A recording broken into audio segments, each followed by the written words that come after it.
7 subtle signs. They secretly despise you. Aldous Huxley's warning. There are people in your life right now who smile at you, who laugh at your jokes, who sit across from you at dinner, and in the hidden chambers of their hearts, they despise you. Not with the hot rage of an enemy. No, this is colder, more calculated, more dangerous. Aldous Huxley knew this truth. In his prophetic work, Brave New World, he warned us of a society where genuine human connection was replaced with manufactured emotions, where conditioning replaced authenticity, where hatred wore the mask of civility. And here we are, living in that world. Today, I'm going to reveal 7 subtle signs that someone secretly despises you. Not to make you paranoid, not to fill you with fear, but to open your eyes to a spiritual warfare happening in the invisible realm of human relationships. Because the enemy doesn't always announce himself. Sometimes he comes disguised as a friend. Are you ready for the truth, even if it hurts? Let's begin. Sign number 1, the praise that cuts. Listen carefully. When someone truly respects you, their compliments are simple, direct, genuine. They say you did well and you feel it in your bones. But when someone secretly despises you, their praise comes wrapped in qualification. It arrives dressed in comparison. It speaks with a forked tongue. They say, you look great for your age. That's actually pretty smart. Coming from you. I'm surprised you pulled that off. Do you hear it? The subtle blade hidden in velvet. Huxley called this the cortex's capacity for duplicity. The human mind is sophisticated enough to communicate contempt while maintaining plausible deniability. You feel the wound, but when you try to explain it to others, you sound paranoid. The words themselves seem innocent, but the spirit behind them poison. I want you to remember something right now. Something crucial. When Jesus walked this earth, the Pharisees praised him publicly. They called him teacher. They addressed him with respect. And then they plotted his murder in secret chambers. The devil himself quoted scripture. Never forget. Hatred has learned to speak the language of love. Sign number 2, the strategic absence. Here's what most people miss. It's not always about what people do to you. Sometimes it's about what they consistently fail to do for you. When you succeed, where are they? Conveniently absent. When you celebrate, who's missing from the room? Then when you need support, who suddenly becomes too busy?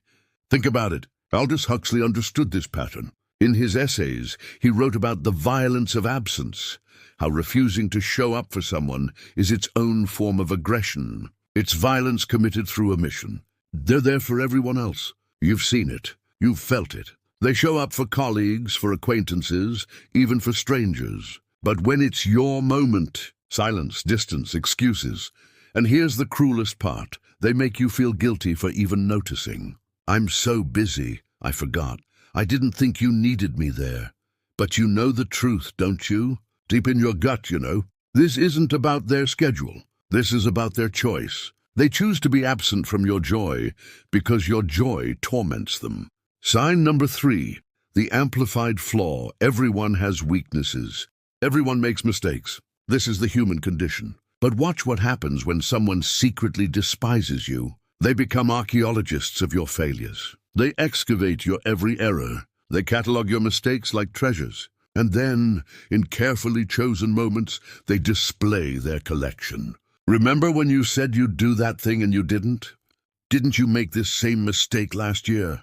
This reminds me of that time you failed at. They never let you outgrow your past. They hold your evolution hostage. They refuse to acknowledge your growth because your transformation threatens their narrative about you. Huxley wrote in The Perennial Philosophy that one of humanity's deepest sins is refusing to recognize the divine spark in another person. When we reduce someone to their worst moment, we commit a kind of spiritual murder. Let me ask you something. Who in your life constantly reminds you of who you used to be? Who refuses to see who you've become? That person doesn't want you to grow, because if you grow, they have to confront their own stagnation. Your transformation is their indictment. Sign number 4. The public humiliation disguised as humor. I'm just joking. Can't you take a joke? Don't be so sensitive. These are the shields that cowards hide behind when they want to humiliate you in public. Here's the pattern. They wait until there's an audience. They wait until you're vulnerable. And then they strike with what they call humor. But it's not humor. It's hostility wearing a jester's mask.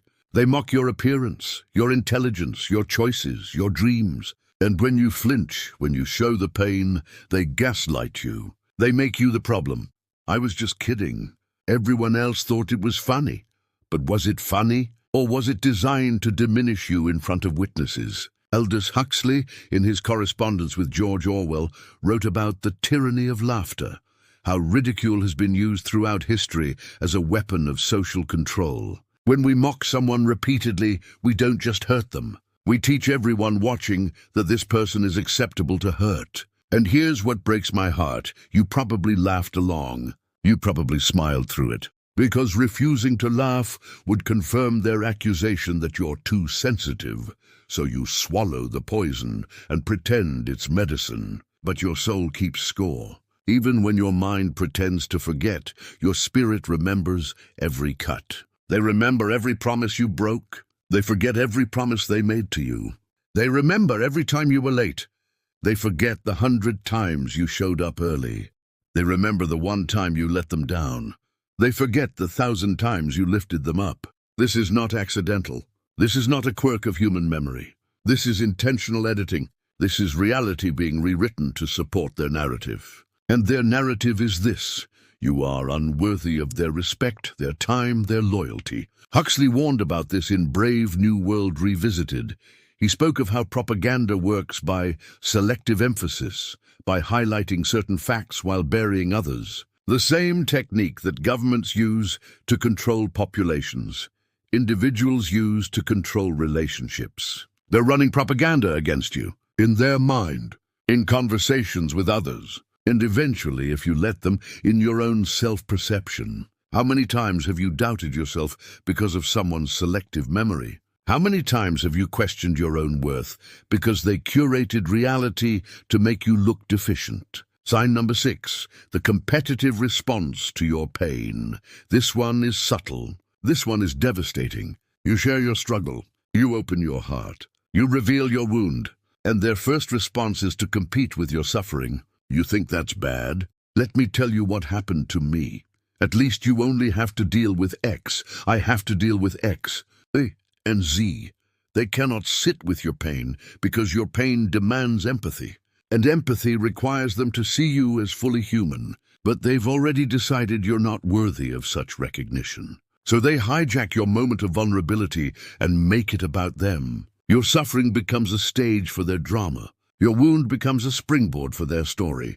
Aldous Huxley, who suffered from severely limited vision throughout his life, wrote about the isolation of suffering, how pain can either connect us or divide us. When someone uses your pain as an opportunity to center themselves, they're choosing division. Think about the last time you tried to share your heart with someone, really tried, and they turned the conversation back to themselves within 60 seconds. How did that feel? Like your pain didn't matter.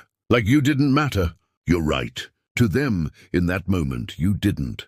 Sign number 7, the cold celebration of your failure. And here we arrive at the darkest sign. The one that reveals the true depth of their contempt. When you fail, watch their eyes. Before they school their features into false sympathy, there's a flash, a micro-expression, a moment of satisfaction. They're glad you failed, not because they're sadistic monsters, but because your failure confirms what they've always believed about you. Your failure validates their contempt. Your fall makes them feel elevated. Huxley called this the secret pleasure in others' misfortune. The Germans have a word for it, Schadenfreude, but it's more than pleasure. When someone secretly despises you, your failure becomes evidence that they were right about you all along. They might say, "I'm so sorry this happened," but the subtext screams, "I knew you couldn't do it." They might offer help. But it's the kind of help that emphasizes your incompetence, that reminds you of your dependence, that keeps you small. And this, my friends, this is where the real warfare happens. Because when people celebrate your failure, they're not just happy about your circumstances. They're pleased that you're becoming what they always said you were. They want to be prophets of your doom. They want their contempt validated by your collapse. Now, let me tell you something that might save your soul.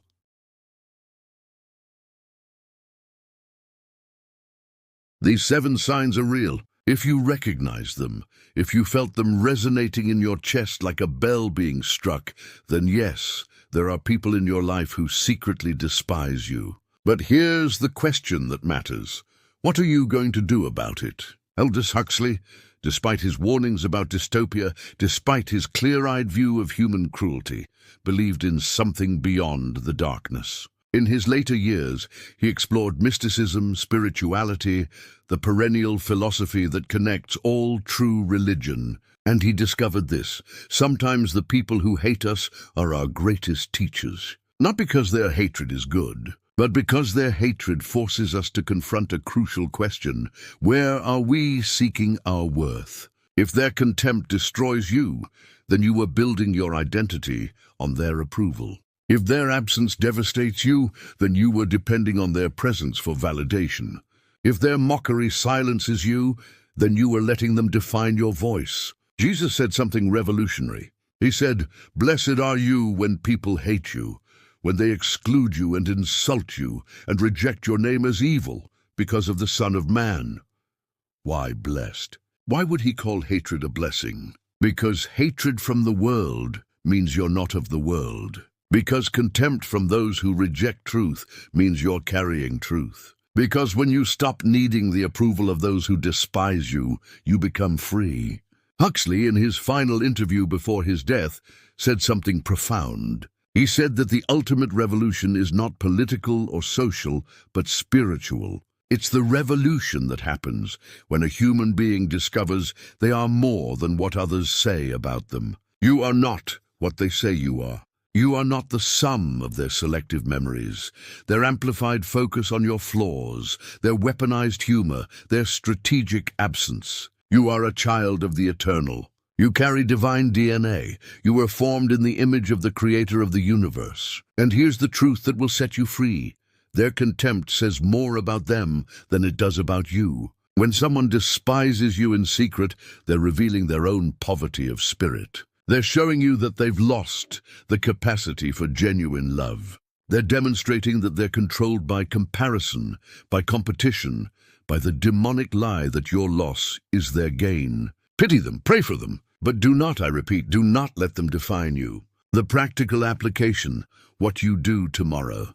Here's what changes starting right now. First, you stop performing for their approval. Stop editing yourself to gain their validation. Stop shrinking to make them comfortable. Your authenticity is not negotiable. Second, you create boundaries. Not walls of bitterness, but healthy boundaries of self-respect. You can be kind without being available. You can be cordial without being vulnerable.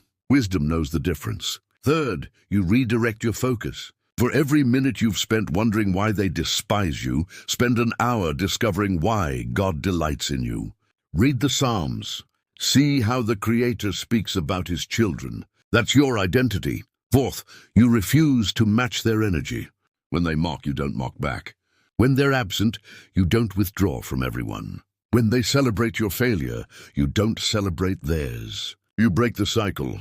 You rise above. You become what they cannot understand, free. And fifth, you open yourself to real relationship. The tragedy of focusing on those who despise us is that we miss those who genuinely love us. There are people in your life right now who actually celebrate your victories, who show up for your moments, who remember your growth. Give them your attention. Give them your time. Give them your trust. The redemption. The invitation. Aldous Huxley died on November 22, 1963, the same day President Kennedy was assassinated. In the chaos of that day, his death was barely noticed. But his last words, written on a piece of paper because he could no longer speak, were directed to his wife. LSD, 100 micrograms, intramuscular. He wanted to die in an altered state of consciousness, seeking some transcendent truth beyond the veil. But I want to tell you about a different way to transcend, a different way to rise above the contempt of others. A different way to find peace in a world that seems designed to tear us apart. It's not found in a drug. It's not found in self-help. It's not found in pretending the hatred doesn't exist. It's found in surrender to something greater than yourself. God doesn't just see you, He seeks you. While you were still broken, while you were still flawed, while you were still making mistakes, He called you worthy of His Son's life. That's your value. That's your worth. Not what they say about you in secret. Not how they treat you when no one's watching. Not their contempt or their absence or their competition. Your worth was established on a cross 2,000 years ago. And nothing they do can change that truth. So here's what I want you to do. Right now, wherever you are, take a breath. Let it fill your lungs. Feel it. You're alive. You're here. You survived every person who tried to diminish you. Every mockery. Every absence. Every humiliation. You're still standing. That's not accident. That's not luck. That's grace. Now make a decision. Decide that their opinion of you no longer has power. Decide that you're going to build your life on something unshakable. Decide that you're going to seek approval from one who already gave it, freely, completely, eternally. And watch what happens. Watch how your life transforms when you stop drinking their poison. Watch how you grow when you plant yourself in different soil. Watch how you become the person they insisted you could never be. Not to prove them wrong, but because you finally discovered you were never living for their validation in the first place. Aldous Huxley warned us about a world where love becomes counterfeit, where relationship becomes transaction, where hatred learns to smile. We're living in that world, but we don't have to be defeated by it. The people who secretly despise you are showing you who they are. Believe them, and then release them. With forgiveness, with prayer, with hope for their eventual freedom from whatever darkness drives their contempt. But do not give them your soul. You were bought at too high a price. Final moment, quiet power. If this message opened your eyes, subscribe, because the next revelation will shake you even more. We're going to expose the lies you've been told about love, about success, about what it means to be truly free. But for now, remember this: you are seen, you are known, you are loved, and no amount of secret contempt can change that truth. Go in peace, walk in power, and never ever forget who you really are.